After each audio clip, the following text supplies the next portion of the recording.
Hey, what's up, everyone? Brad Chmielewski here with episode 107. It would have been so much.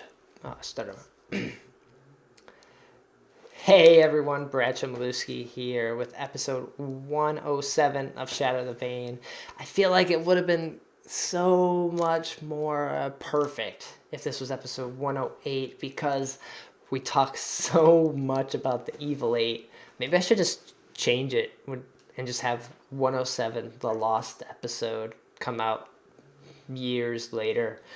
No, we'll stick to 107. But yeah, we talk a lot about the Evil 8 going on and a lot of eSports stuff in this episode. So fair warning, it's a little heavy on the eSports, but I have lots joining me. And then I have PlayoffBeard also talking about the Evil 8 and the changes there of the new competitive structure and teams and things like that and all the excitement building there. So this episode came out after the weekend of the first Evil 8, so we don't talk about any of the matchups or anything like that. So just excitement. Hopefully you will able to check those out and check out some of the challenger teams that will be playing in VGL and VIS over the next coming weeks, and root for those underdogs to dethrone some of the top 8. But yeah, and then Lots and I also talk about some of our worst habits in Vainglory and what we need to fix it. Mine, I really need to improve in this. I know I do it all the time, and I still mess it up.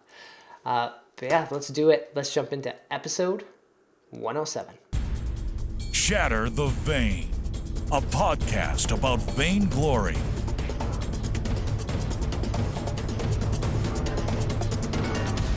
This is the 107th episode of Shatter the Vein. My name is Brad Chmielewski, and this is a podcast all about Vainglory. Every week, I try to break down the news, gameplay, game tips, and hopefully we all become better players together.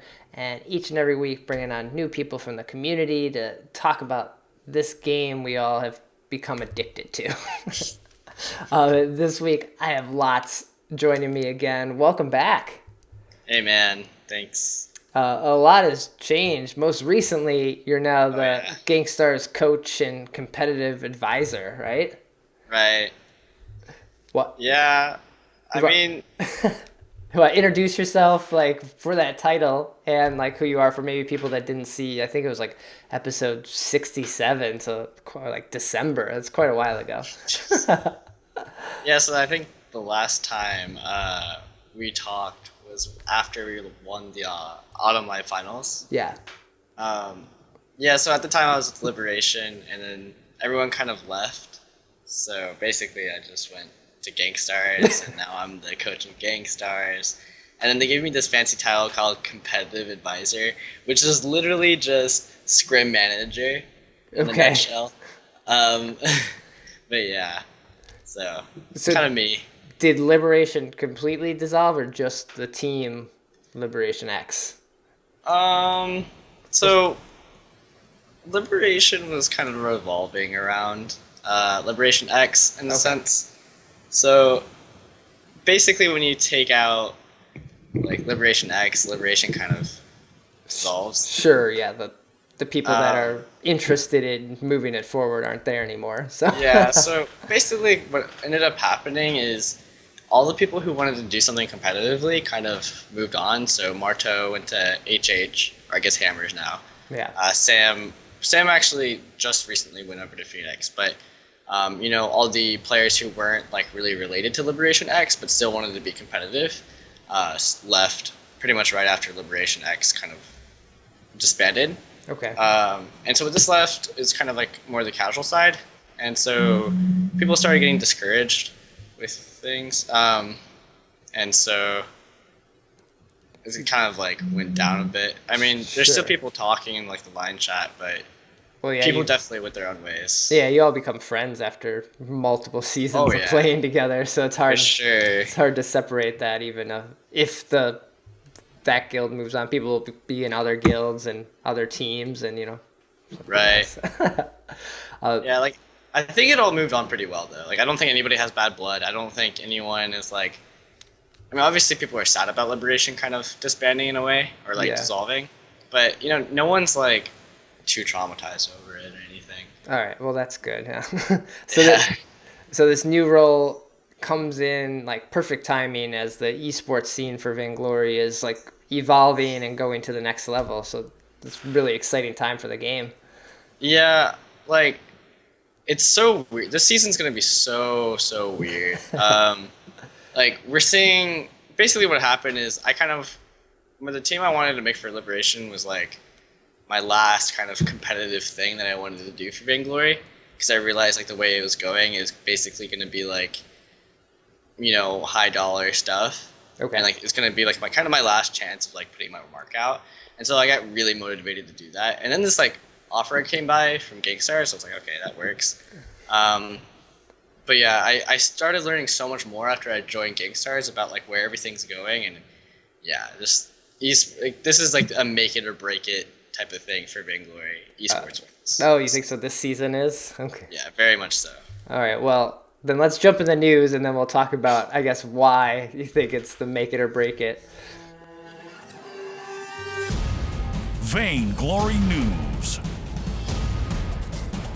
So at the top of the news here is the introduction of Evil 8, and this is the entire new Vainglory esports structure. And so I was able to grab PlayoffBeard to talk about this because he is the man that knows everything that is happening behind the scenes with this, and I figured rather than me make mistakes and try to piece it all together, let's go to the source.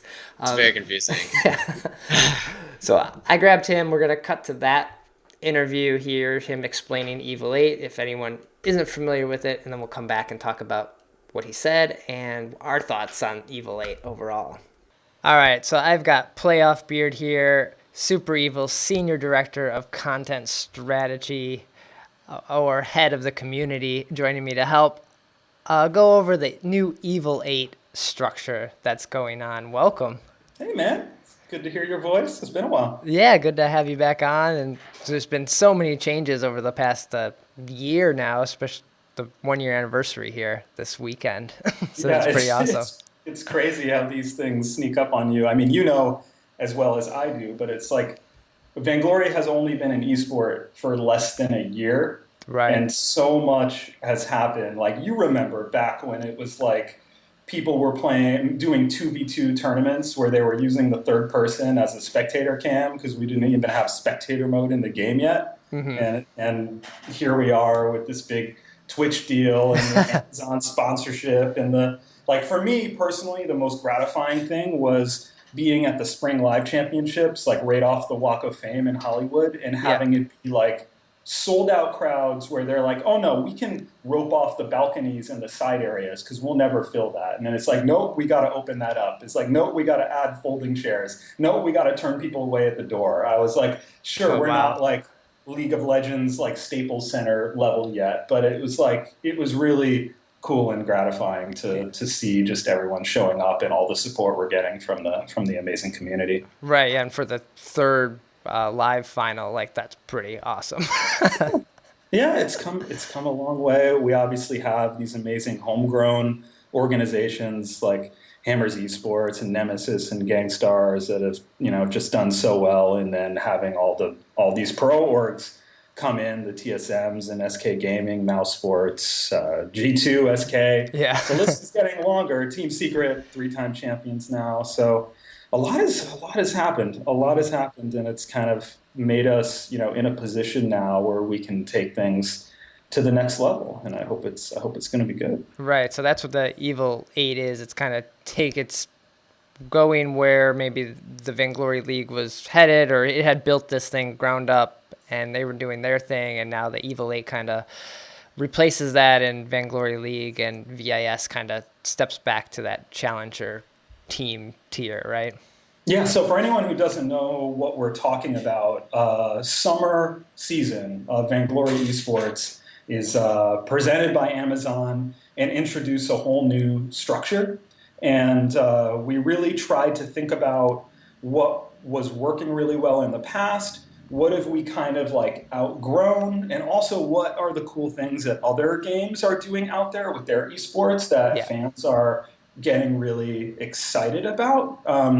And one of the things was like, if you think back historically on what we've been able to do in partnership with great organizations like VGL, is have these huge tournaments start. At first it was like 128 team tournaments, and then 60, and then kind of 32. But it was like, the original intent was like, do we even have something here? Can this be like a legitimate thing? Let's have these March Madness style brackets where we'll give as many players and as many teams as possible a chance to show what they've got. And maybe we'll see if there's like a professional quality class of players that rises above all the rest. Mm-hmm. And if you fast forward to where we are today, we really do have that. And thanks to things like the live championships, we know like who the top 8 teams are by virtue of how they've performed. And what we feel like now, for people who don't know what the Evil 8 is, what we're talking about is in summer season, we've gone to a system where we're taking the top 8 teams in North America and Europe, and we're dividing them off away from the VGL bracket structure that people have grown familiar with. And there's a few reasons why we're doing that. Number one, the fans and the players tell us that the matches that we have when it's, these top 8 teams playing each other are so good and so intense that they wish that wasn't like just a once a season kind of thing. Right. So by taking the top 8, calling them the Evil 8, and putting them in their own 8-team tournaments on Saturday and Sunday every week of summer, they're going to get to play each other a lot more. We're going to get more drama. We're going to get more incredible, exciting matches, more pedals, setting new metas and stuff like that, and do that with as much parity as we possibly can, where every team is playing every other team. Someone pointed out to me, I didn't even know this, but SK Gaming has never gotten to play Snow Tsunami in any major competition ever. Oh, wow. That's just like, that's just weird that it worked out that way, but certainly through these, the Evil 8, those types of things will happen. And so these 8 teams are going to play each other in these brackets. They're not seeded brackets. They're just every week, different teams are going to play different teams in the first round and in the second round, finding winners throughout that process. And they're going to get 1 point for each match they win. They're going to get an extra 2 points if they make the finals, and they're going to accumulate points. And at the end of 3 weeks, we're going to know for split 1, who are, what's the order of these teams? We're going to know who are the top 5. We're going to know who's the bottom 3. And why is that important? Because on the other side of the equation, we would never, ever just do top 8. We have, it's all about the community. It always has been. And we want to make sure that all of the rest of the players who like to play ranked have an opportunity to get involved in this too, of course, like we always have in the past. Mm-hmm. So we still have VGL. We also have VIS coming into the mix. They are both completely independent of Super Evil, running their own shows. Okay. And the only thing that they are kind of committing to doing as part of this overall summer structure is that Evil 8 runs on the weekends, Saturday and Sunday, and challengers, VGL and VIS challengers, will run every Tuesday, Wednesday in the late afternoon, early evening when players are out of school and off of work. And those are going to be the traditional 32-team bracket tournaments that everyone has gotten really familiar with, and they're going to get points through challengers, and they're going to play in these tournaments for 3 weeks. And after 3 weeks, we're going to look and we're going to say, who are the top 3 teams out of challengers? Okay. And we're going to look and say, who are the bottom 3 teams out of Evil 8? And then after the 3 weeks of that first split, we're going to have a special event called the Challenge Battles, where these bottom 3 from Evil 8 have to face the top 3 from challengers. And if any of the challenger teams can win, they are going to knock the Evil 8 team out and take their spot in the Evil 8 and finish the rest of the 7-week schedule as part of the Evil 8. And so we have a mid-season battle after split 1, and we have an end-of-season battle after week 6. And after that end-of-season battle, we'll know who our Summer Live Championship teams are, because anyone who survives the Evil 8 by virtue of finishing in the top 5 or by virtue of surviving a challenge battle in the second split of this 7-week process, then they'll know they're in and they're going to make it to the spring championships. For anyone who's out there who's like, if I'm starting in challengers, am I at a disadvantage? The second split is completely its own thing. Okay. The points are all wiped out. So if a team makes it in for the second split, they have just as good a chance as anyone else of making it into the summer live championships and getting the points they need to accomplish that. And then, so, yeah, I'm sorry. Hopefully those games will be a little closer, like the top 3 challenger teams versus the bottom Evil 8 versus like seed 1 versus seed 128. Like those were not the fun games to watch. You make a really good point, and that's one of those things that we're really paying attention to. So I mentioned one of the reasons we're doing this was because we want those top 8 teams playing each other more. Yeah. But another really big reason is we want new and developing teams to not hit a brick wall where it's like you have a good team that makes it to the quarterfinals, runs into TSM, it's like automatic loss. Okay. And we don't want that kind of thing to happen. We want new teams to have a chance to win whole tournaments, mature and grow as organizations, feel like what it's like to win titles, advance, and then we'll find out what happens in those challenge battles. Now, on the North America side, the team that I really had my eye on coming out of challengers was going to be Vanguard, because they played so well in spring, but were not in the top 8. But because Liberation X dissolved and Noble Esports is still around as an organization, but their Xenotech team dissolved, that we kept going down the list. And we, like Royale Club, as it was in spring, didn't exist. And then we went to Vanguard, was a 10th place team, but then all this weird stuff happened where they changed their name 8 times. But essentially, the team that formerly was Vanguard, which is now calling themselves Sweet and Sour, is in the top 8. Yeah. So it's kind of like who is going to distinguish themselves. But at least on the European side, I believe there's plenty of talent on the North America side too, and those will be interesting matches. But I can't tell you right now that I know what team is like going to be the team to knock someone out in North America. It will become self-evident as we watch VGL and VIS on their Twitch channels every Tuesday and Wednesday. But on the Europe side, there are some more indications. Like, excuse me, I have a bit of a cough. I don't want to cough in your face. On the Europe side, for example, Redix is no longer with G2. Mm-hmm. And he's got a new team called Evolution with Rocco S and Slain. Oh. And it's like, that's going to be a dynamite team. And I'm sure there are a lot more out there like that. And we're going to find out who these teams are. And if you are in the bottom 3 of the European Evil 8 and you have to go up against a Redix Rocco S team, like you're better watch out, yeah. Like that could be trouble for you. So it's going to be exciting. I think there's going to be a lot of surprises, and also just because of like the insane movement in terms of all of these players, that it's kind of hard to predict who are going to be the strongest teams. Okay, so do the VIS and VGL, they're their own separate brackets, right? Or are they together? Like, would a team register for one and not the other? Or were they playing in both and getting points for both of them? Or climbing that?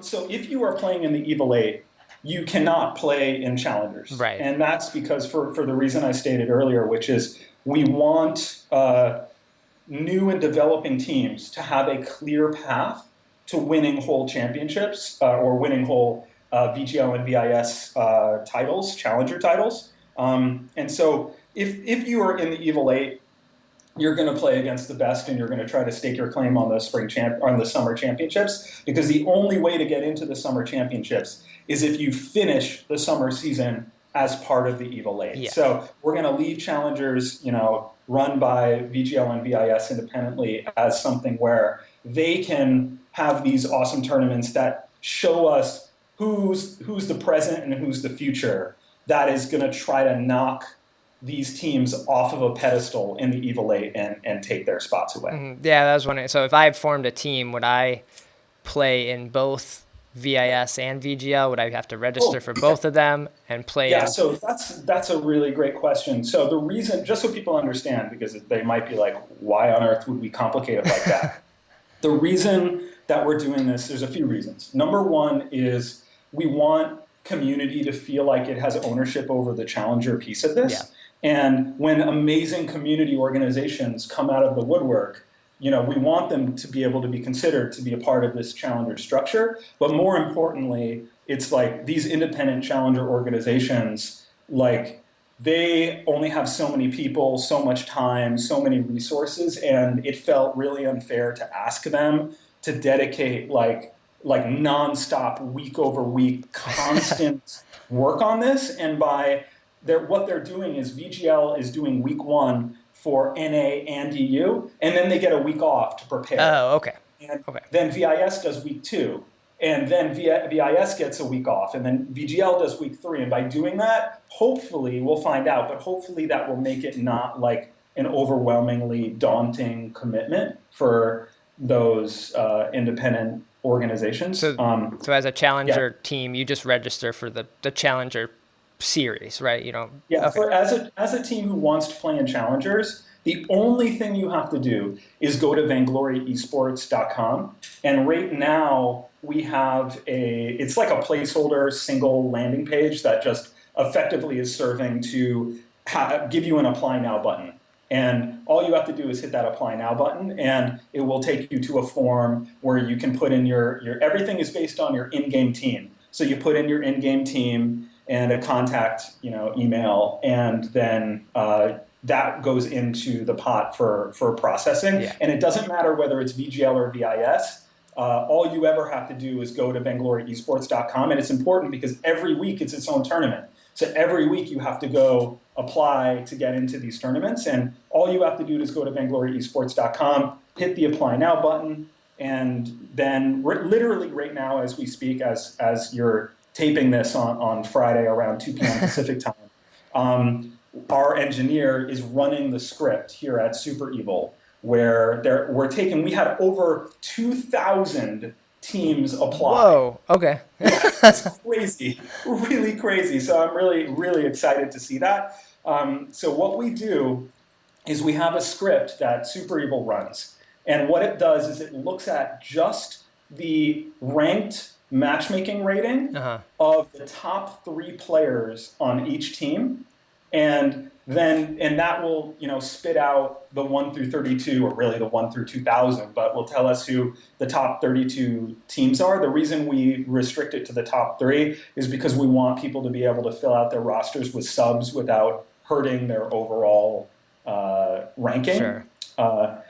And then we see those top 32, and then we'll do a quick pass on that to make sure there's not anything weird with it. Super Evil, obviously we don't expose player data from the dashboard to any third party, so we're taking care of this whole step.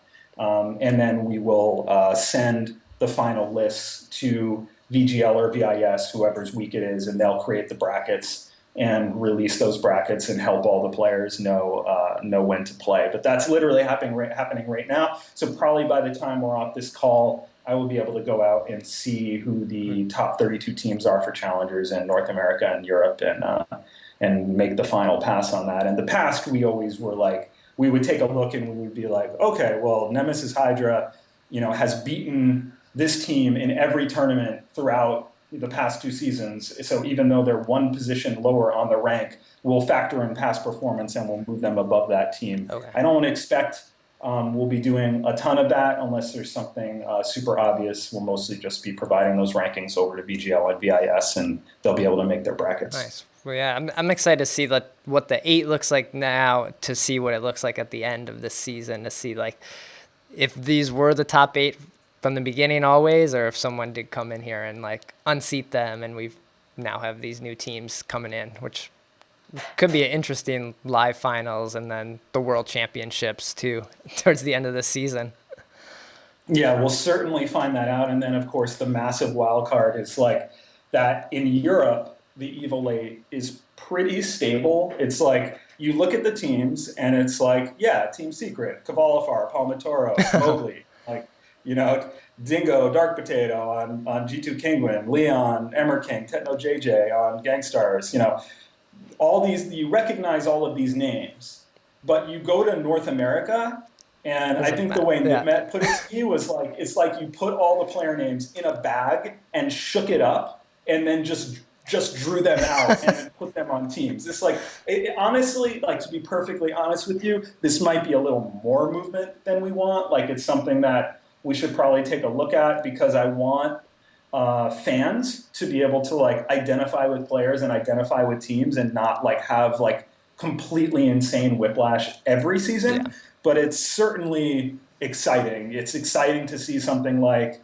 Gabe Vizel moving over to Hammers Velocity as a roamer, forming a new super team. I think if I were to speculate why that happened, it would probably be because Lance and Lyra are in the game now. All the new items are in. The ambient gold is in. It only makes the roam role more important. Yeah.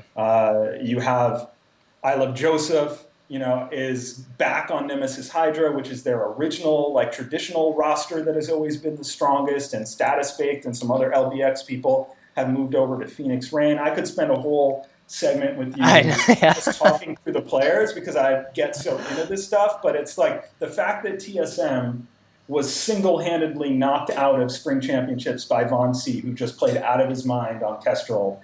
Like, now Von C is on TSM. Like, well, that's the best way to deal with that situation. But Koldamik is off TSM. Mikshi is off TSM. So what, is TSM going to be stronger than ever with, Best Chuck NA, Von C, Flash X, and Mike 83, who's a very, very good underrated player? Or will they take a step backward? It's like completely impossible to say. So if you ever want to do another thing, just looking at these rosters, I'm happy to do it. But I think if people show up, it's kind of like what they would expect on the weekend schedule. It's every weekend of summer season. Okay.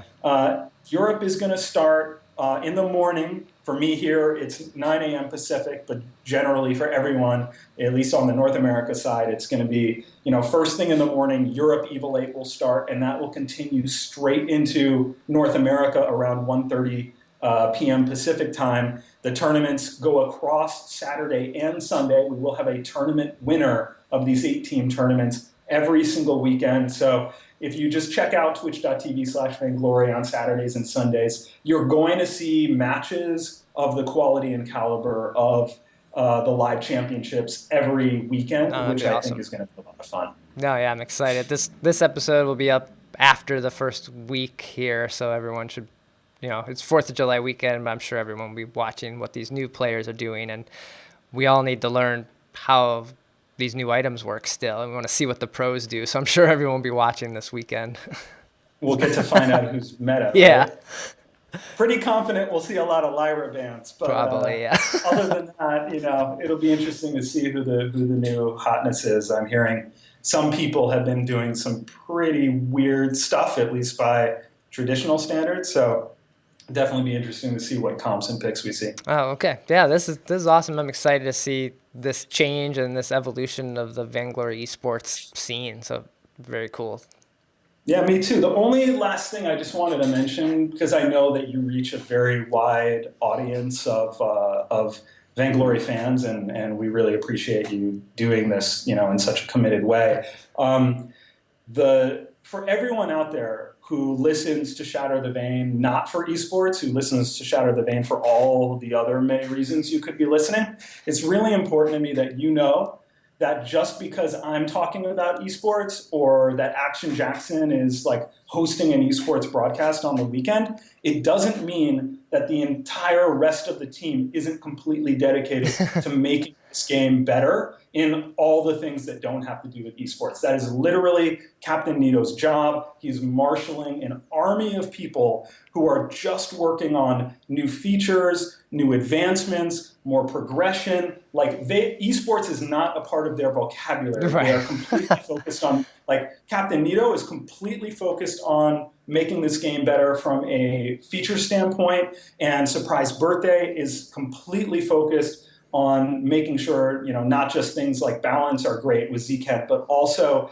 for all the people who have expressed concerns about matchmaking, about solo queue, right. Like, we have a whole team that is focused on nothing but these things that the players are telling us are important to them. And I know we're at a point where the players are like, we got to see the evidence, dude. Like, we got to see that these things are better. And I can only promise you that, like, 99% of the team is completely dedicated and focused on the things that the wide non-pro players are telling us are important to them. So hopefully in the long run, we'll be able to kind of have our cake and eat it too, where we see the best in the world, the Dienzios of the world, playing in esports on the weekend for fun, but that every single update you see meaningful progress in the game that tells you that we're listening and that we care and that we appreciate that all of you are playing. Well, so much of that stuff happens in the background, and the esports stuff is louder. It's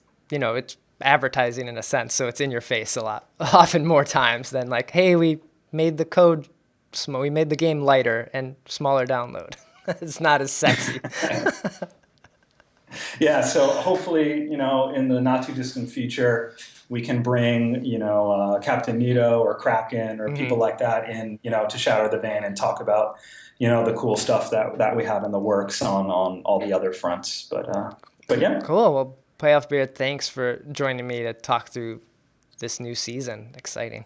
It's always a pleasure. Thank you for giving me something to listen to every time I drive to work in the morning. Happy. My pleasure. Okay. Take care. Take care. All right, so that's Evil 8, the challenger structure with VIS and VGL. And yeah, it seemed confusing at first, but he broke it down and it makes a lot more sense. And I'm excited my biggest excitement is for where the 8 teams are now to who might be those 8 teams at the end. If the strongest are the strong now, or is who's going to come in there and like be the underdog?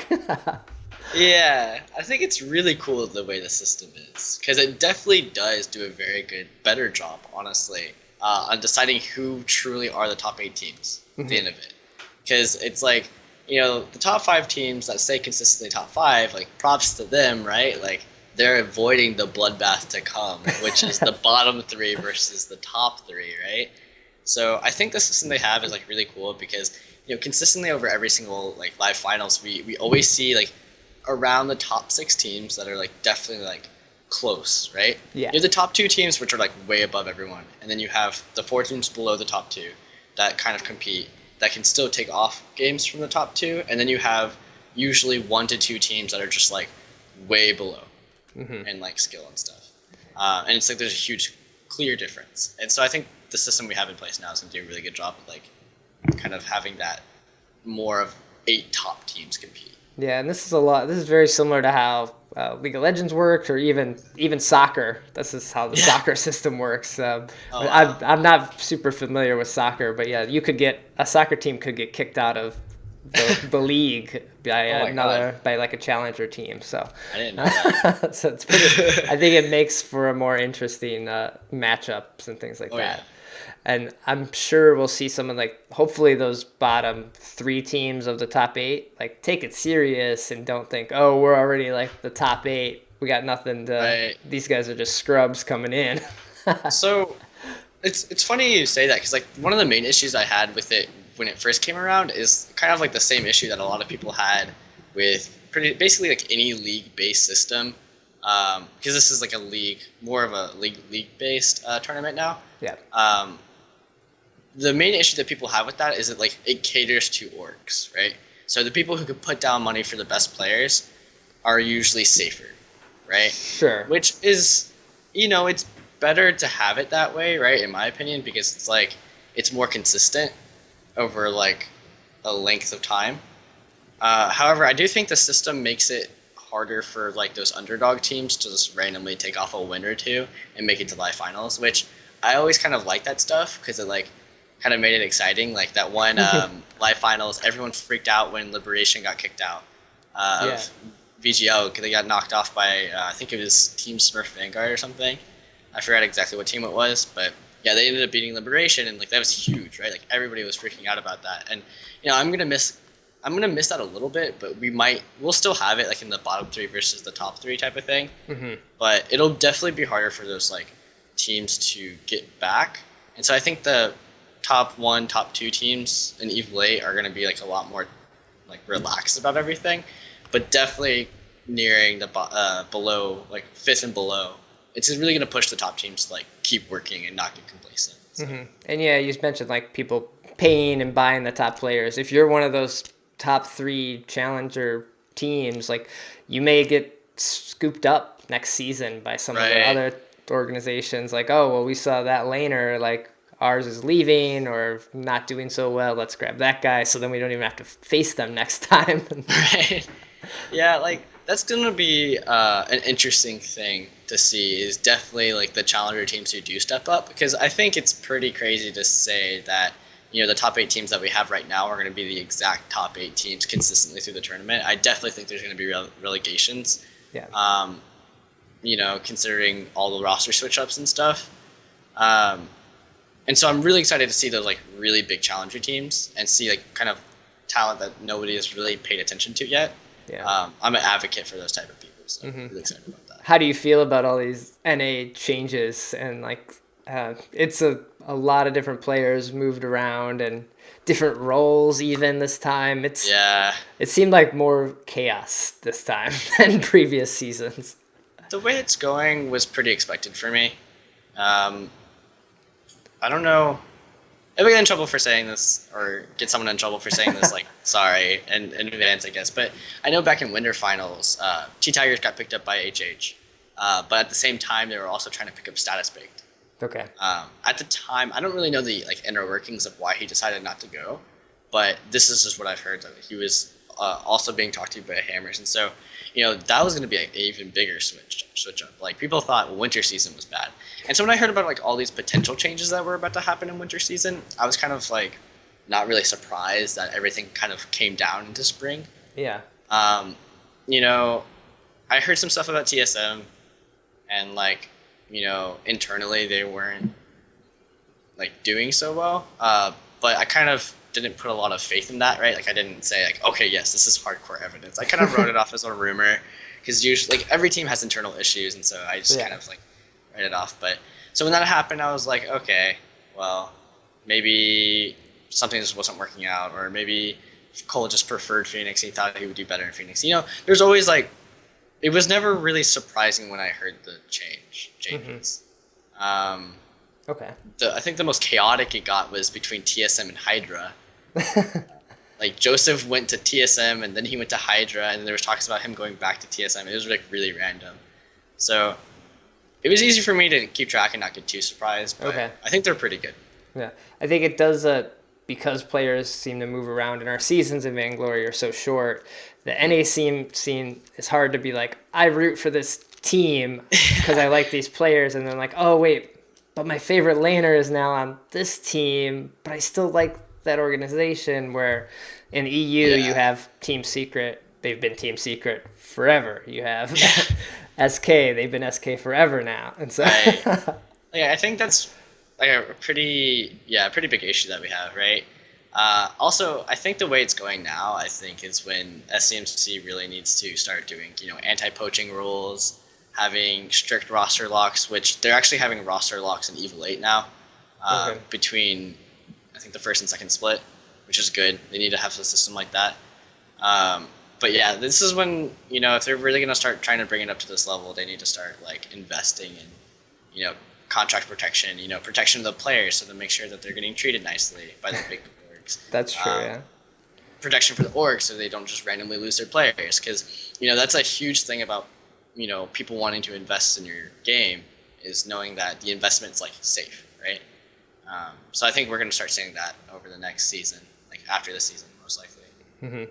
I know we're both in GankStars, but any other teams that you're, like, excited to watch this season, like as far as like Evil 8, I'm really okay. So this is like a super cool season because this is kind of what we all envisioned when we first when everyone that has played a part in building the competitive scene saw, right? Like this is the vision we saw. It's like finally we have these orgs like Hammers, GankStars, TSM, Phoenix, stuff like that, putting down real money for players and, players making real money, right?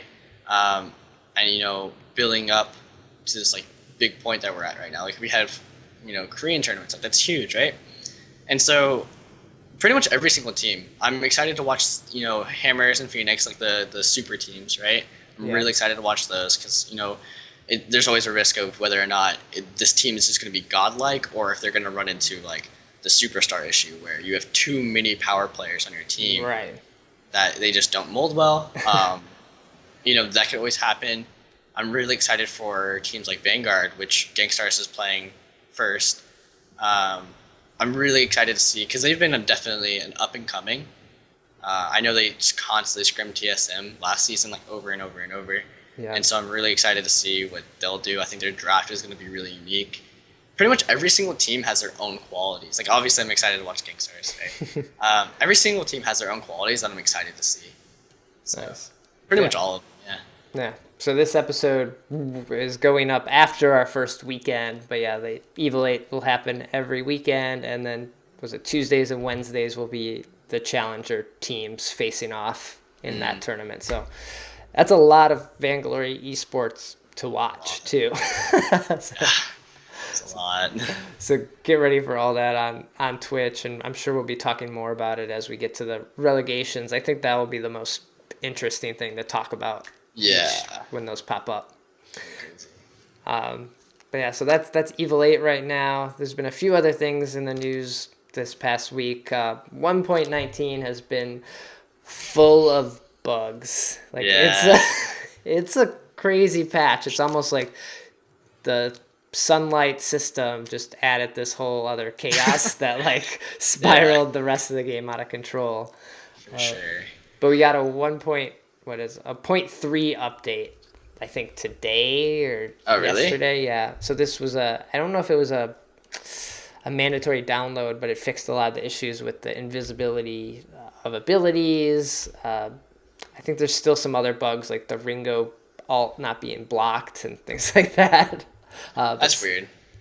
Yeah, I don't know what the heck happened this patch. Like, this is probably one of the most buggiest patches we've ever had. Mm-hmm. It's actually so buggy that I haven't looked at this fix yet, but I know for a fact that I think all the competitive players are only limited to tier 1 skins on the tournament build. Really? Oh, yeah, okay. Something about, I don't know. God, I don't know if I'm allowed to say that.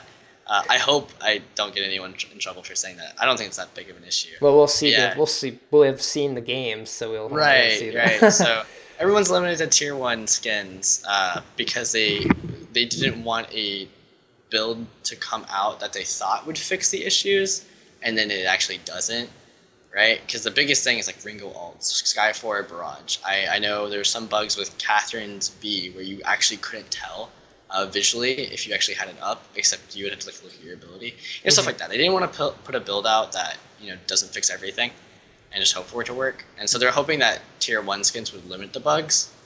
But yeah, this patch has been really crazy. The whole Lyra hotfix bugs. Yeah, and stuff. but it's nice to see we're 2 weeks in and we already have the third version of it. So Super Evil, like the team, like the esports is happening, and then the dev team is like they're trying to fix things, like the Kestrel skin that went down. Like people couldn't unlock Kestrel, or they could unlock Kestrel, but they couldn't play Kestrel. Yeah. It's funny. It's so funny because yeah, so they forced it. This was the only way that they could figure out to fix this right now. I mean, I think it's a good decision, right? It's a good, because if you bought it, you want to play it. You're not gonna. You're Yeah. not, I guess, unless you're a competitive player, you're not gonna be like, no, I don't need that on. Yeah. But most people want it on. Right, for sure. And this week must have been like absolute chaos for them, right? Like the last 2 weeks. It's ridiculous. Because we know that Kestrel bug happened on Wednesday because Zkent couldn't get it in game, so they've been trying to fix this bug for 3 days. It happened on stream? When they were showing off the Kestrel skin, Zkent tried to play it. He unlocked it but couldn't select it. So so that just shows like how deep some issues are sometimes. It's not just like oh yeah, we forgot to put the image in there or something, Yeah, that's crazy. But you can get Kestrel if you're not seeing Kestrel right now. You'll just be able to, it just plays. So hopefully this is the only skin that happens for it, because Hopefully. Next week is Rona, I believe. Rona or Rhyme. I forget what the order is. I think it's Rona. Yeah. I could be wrong. So Rona tier 2. So hopefully this isn't a Yeah. skin bug across the board, and it's limited to Kestrel. Right, hopefully. I mean, we're hoping. Maybe it had something to do with like them wanting to disable skins. for like tournament build. Maybe, I don't know. That's weird. I hope it's like the only time it happens. Yeah, for sure. And then the last bit of news is the free hero rotation. This one's exciting because Lance was in this free hero rotation, and Lance is I think a top pick right now. Yeah, at Lance is so 1.19. strong. Like there's almost like 0 good matchups into Lance. Like I can't think of like it's really hard to play against Lance. Mm-hmm. So he's just rolling all over the place. Oh yeah, like just the amount of jungle pressure he has is just like ridiculous, and like he wins almost every single matchup. It's gonna be scary that people are gonna be playing him all the time now because he's free. I know. So if you haven't picked up Lance or been waiting, like now's your chance to get in a casual and give him a try. For sure. It's just everyone plays him. Yeah, well, everyone wants to play Lyra too, so you could always play. She's permabanned. If you want freelo, the real freelo is with Lance. Lance, Kestrel, Vox, freelo. All right, so Lance, Kestrel, Vox, or Lance, Lyra, and Vox. If you're playing casuals, just do that. I guess you could. Yeah. Wow. Holy crap. And you could rock that weapon Lance. I've been seeing that work out pretty well for people. It's pretty strong. Along with Lance's Kashka, Vox, who is very good this update, Cruel, who seems to be super strong with no offensive items. Like Cruel is definitely like he's just one of those heroes that not a lot of teams play, and I think people are starting to pick him up more now. But he's really strong. Mm-hmm. And then Jewel and Catherine. I've been having some success with Catherine in this update. She's kind of just this being able to stun, like especially with Taka being strong, being able to stun Taka and shut that down. She's good into Kestrel too. Mm-hmm. Very true. People should be. That was so weird for me. Like last patch, nobody really. I think really TSM was like the biggest team who played Catherine into Kestrel, and so it was really weird that nobody wanted to do that. But I still think Catherine does like pretty well in a lot of matchups. Yeah, she's like my safe pick when I'm like, I don't know, should I play Finn or should I play Lan? Oh, let's just play Catherine this time. Yeah, it's like you just stun people and like throw up your shield when you're about to die. Yeah. It's like perfect. It's like one of those last games when you just want to be annoying and just be like, I'm just going to stun and pop my bubble and you can't kill me. Just run away. Oh my gosh. And with the mana buzz, it's really nice. Mm-hmm. So that's the free hero rotation. Give some of these new people a try. I think you got to pick up Lance. Once you play him, you'll be like, he's a blast. He just rolls around everywhere. Yeah. It's roly-poly, dude. For sure. So that does it for all the news this past week. But before we get out of here, I got a little forum static. Forum static. So I found this pretty good topic on the forums, and it's I think appropriate that you're on because you're the coach, so you're helping people usually improve and get better at the game. Sure. But the topic or the question was, what's your worst habit in VG? So before you get into like recommending to people or helping people with their bad habits, like what's your bad habit? What do you do that you even know you do, and you're like, I just can't stop. Okay, so I guess it's kind of two issues, but I think they go together. So usually, like I'll find myself getting leads in lane, right? And I'm all happy about that. Yeah. But the way I play the lane, I am very, very successful. I can't pronounce that right now. I can get ganked easily. Is basically what I'm trying to say. I get you ganked overpush so easily. Yeah, it's over pushing. It's like being greedy with CS or being greedy with poke, and then after I get ganked, instead of saying like, oh yeah, maybe I shouldn't be doing the thing that made me get ganked, I tilt and I keep doing it. So that's probably like my biggest thing is I just get ganked way too much. All right, yeah, I see that quite a bit. Yeah. My worst habit is I do not buy boots until like way later than I should. Like I forget. Like so she needs boots, dude. I'm Catherine. It's like 10, 15 minutes in. I'm like, I really don't have boots yet. You need to put a sticky note on your iPad. I know, buy boots. So that's my bad habit. Is there like something besides like those couple things? Is there something you see like a lot of people do that you've helped coach or people have asked you like over the last year of this game? I think the biggest issue, by far, is not knowing how and when to take gold mine. Okay. Right? I think that's a huge issue that I see with like even teams. I think it's pretty consistent over a lot of people. There's a lot of people who just don't understand when to take gold mine. Okay. And they'll take it at wrong times, and then they'll take it at really, or they'll miss it when it's like a really good time to take it. So. Okay. When do you feel like appropriate? Like an ace, of course, that's a good Right, time. yeah. But like either two people go and take it and one person pushes the lane or whatever it is, like that's probably the best time to get it. You have ace. You also have like, this is I guess for people. I really suggest for people who like understand the game more. So like when you're trying to take like the more, like you have to know a little more like when to take it. So like if you know that if you get one kill and you understand like how crucial that kill is to their team, and you know that if they try to contest it, like you will just be able to engage on them easily, and you know they won't do that much damage to you, and you can just win a fight off of it. Basically, I think any time that you know that if they try to contest, you can win a fight off of it is a good time to take it. Which is like hard for some people because people think like, oh, some people don't know how ahead they are. Some people don't know how, like they think that the enemy's too fed or they're ahead of them or something like that. Yeah. When all in actuality, like one kill can actually secure you gold mine. Definitely true. 2 kills. I think if you get 2 kills at any point, it's worth going for gold mine. Whenever you can bait a fight or like use it to force a fight, I think that's like really important too.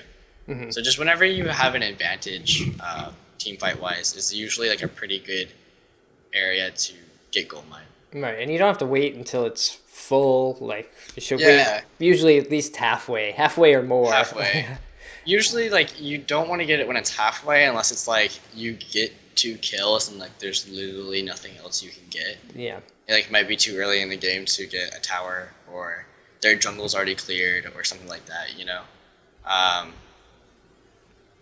So yeah, that's basically what it is. Yeah, it is a tough call because it is such a strong minion, so it feels like it takes a while to do, and even if 2 people, and with the roam changes, like you're definitely taking longer to do gold mine this update, so I think it's scary for a lot of people because you don't know where they are. He hurts, and he's really strong. Then you have that one teammate that throws a minion candy on it just to mess with everyone. Oh man. Misclick. It was lag, probably. All right. It's bugs, man. So hop on this forum and share some of your bad habits or make fun of people like myself who don't buy boots until. It's a good forum. I like that. I like that topic. I think realizing it or reading it, you're kind of like, oh yeah, people do the same stupid things I do. Yeah, but definitely like. Makes you feel better, but it also kind of humbles you because you have to like realize your own mistakes. It's like, oh, okay, yeah. For sure. Kind of come to terms with everything. Well, that's gonna do it for episode 107. Lots. Thanks for joining me. This was great. Yeah, man. Thank you for having me. It's awesome. Where can people find you? Get in touch. So definitely my Twitter @VGLots. And I don't know. I'll probably start streaming a little more. Cool. Probably Twitch or Mouth Crush, depending on what game I'm playing. Yeah. So. Nice. And yeah, I'll include a link in the show notes so everyone go over there, follow Lots, and thanks, man. Ask for some advice too. I'm sure you're more than willing to give advice to people. My favorite thing to do, like when I'm streaming, is just answer questions. So cool. If you stop by and ask a question, I'll answer it for you. Nice. And then Shatter the Vein is on Twitter @ShatterTheVein, website shatterthevein.com. All the episodes get posted there, links to iTunes, Stitcher, the YouTube version. So check it out any way you want to watch or listen. It's all there. And I'll be back next week with episode 108. We'll probably talk about a little bit of Evil 8. Hopefully all these bugs are worked out and we're feeling good about the game. But yeah, so that'll do it. Thanks for listening. Take care. Shatter the Vein.